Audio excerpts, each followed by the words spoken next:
There is a phenomena that plagues people who know many languages. Multilinguals, polyglots. I decided to call it polyglot fatigue.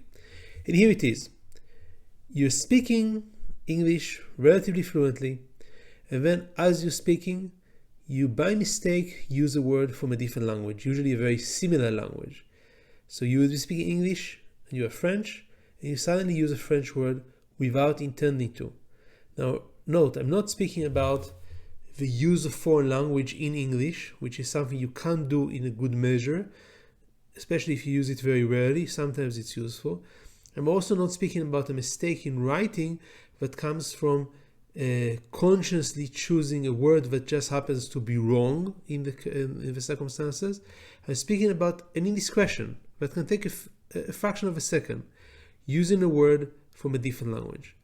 I faced this problem a lot when I came to Denmark and I started to speak Danish, and I constantly used words in German while I was speaking Danish, usually the same word. So in Danish, the word for only would be kun. In German, it's nur. I would just mix the two words automatically as I was speaking. This is a phenomena that can happen to you if you are multilingual and you're speaking in English. And the purpose of this short video is to try to solve this problem. My name is Shai Dotan. I'm Associate Professor of International and Public Law at the University of Copenhagen Faculty of Law, and the purpose of this series of lectures is to help you become better in English.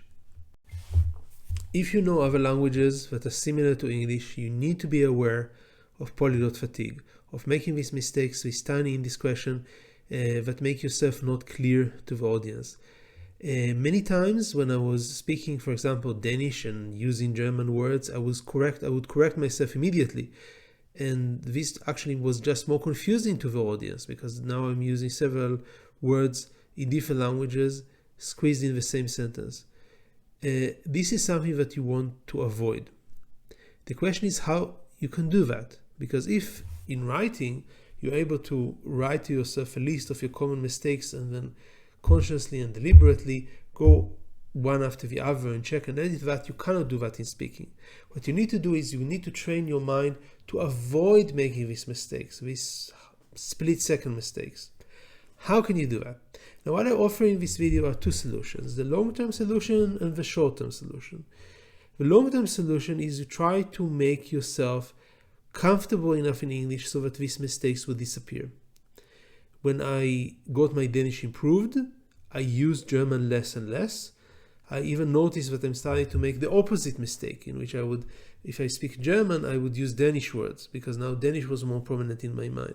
So if English is your focus, and you are working in an international environment, or you work in an English-speaking country, you need to train your English as well as possible, and this polyglot fatigue, these mistakes that come from other languages that you know would just disappear. The most important thing you can do is speak. It's not enough to listen and to read and to write in English. These are great and they will help you. The more you do them, the better. But you need to also speak because you need to train your mind to use the proper English words. And trust me, this will work for sure. There is something in your brain when you're learning other languages that makes you prone to make these mistakes. The brain associates with this term a language that is more prominent in your mind. And what you want to do is you want to make sure that the language that is prominent in your mind when you speak in English will always be English. Be aware that maybe now you will make the opposite mistake. You will start using English in other languages, but the focus here is not how to make you a successful polyglot or a multilingual. It's assuming you're already a multilingual to make you speak English better. So what I want you to do is to speak as much as you can.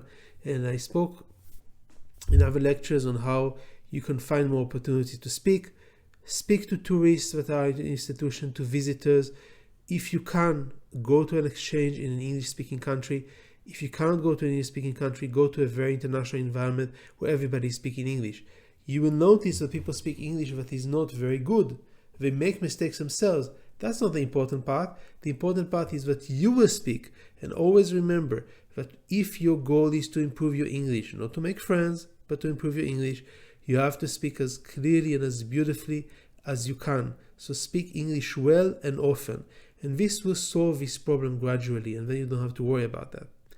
But let's say that you have a task to do immediately that involves using English, and you're afraid of making this mistake. Just like I, for example, now that my Danish is better, imagine that I'm a real scenario that happened to me several times just in the course of the last year. So I'm using Danish throughout the day, I'm teaching, I'm talking to my colleagues, and then I have to make a call to Germany. And I need to speak German. And I know that if I will not get myself ready for this meeting, I will use Danish words all the time. I will speak in German, I will use sentences in German, and 80% of the words will be German words, that will be correct. My German is not that good, but it will be passable. But then I will squeeze in completely unconsciously words in Danish. Even if I recognize it a second afterwards and try to correct myself, it's going to be a whole mess. So what I want you to do is exactly what I do before such a meeting in German.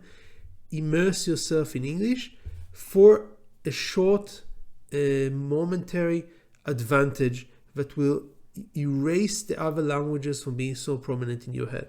So go to YouTube, watch a video where somebody is speaking English fast and well, and this will immediately train your mind to a track where you're thinking in English. When I have a very important conversation in German, I would also, for a couple of days before that, I would read a German book. So this, again, will train my mind, because as I read, maybe I'm repeating in my mind the words in the way they sound, and I would get myself ready for this conversation in German. So I want you to do the same thing in English. If you cannot have time to invest several years to improve your English to the point where you are completely comfortable with it and not likely to make these mistakes of using words from other languages by mistake, I want you to take the half an hour before the meeting and listen to on YouTube to English speaking, and I want you the last 3 days before the meeting to read as much as you can in English, and this will usually solve the problem. You will see that subconsciously you will not be making these mistakes and using words from other languages instead of English words.